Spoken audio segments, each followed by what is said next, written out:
So we're going to finish up this unit with the pretty easy concept of isomers. Okay, iso meaning the same. So we're talking about compounds that are made of the same atoms, so the same number of atoms. It's just they have a different arrangement of atoms.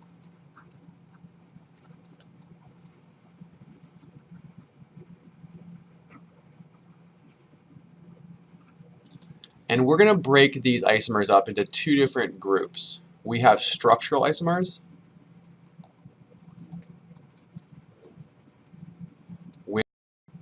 which are characterized by changing positions of functional groups. So we literally have functional groups moved to different atoms, so moved around a compound. With a stereoisomer, we're talking about rotating a functional group around a double bond. So rotation around a double bond. And the only type of stereoisomers that we are going to see in this class are cis-trans, so these are concepts we've already introduced. So if you see a compound with a double bond, let's say we have this 2-butene. I've drawn this trans. If you were to draw the same compound in the cis conformation, this would be a stereoisomer. So the cis arrangement is a stereoisomer of the trans arrangement. Okay, structural isomers are equally simple, but we can have a lot more different options for them. Okay, so let's think about just butane. So with butane, we can actually draw a structural isomer if we just take this methyl functional group and move it somewhere else. Okay, so I can redraw this by putting this methyl group at the second position.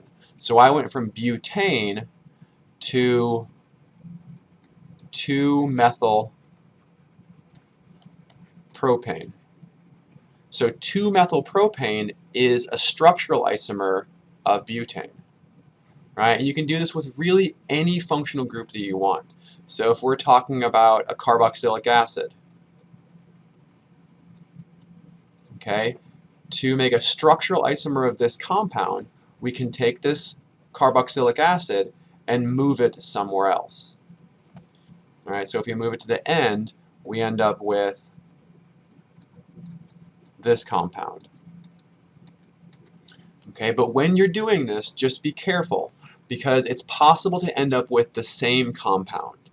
For example, if I were to have moved the carboxylic acid from the second carbon to the third carbon, I would end up with this compound, which when we think about our numbering system, this is 1, 2, 3, 4, right? But numbering from the right side here, I have 1, 2, 3, 4. So the carboxylic acid is present on the second carbon, whether we draw it this way or this way. So moving it from this position to this position creates the same compound. So just be conscious of that as you're predicting structural isomers.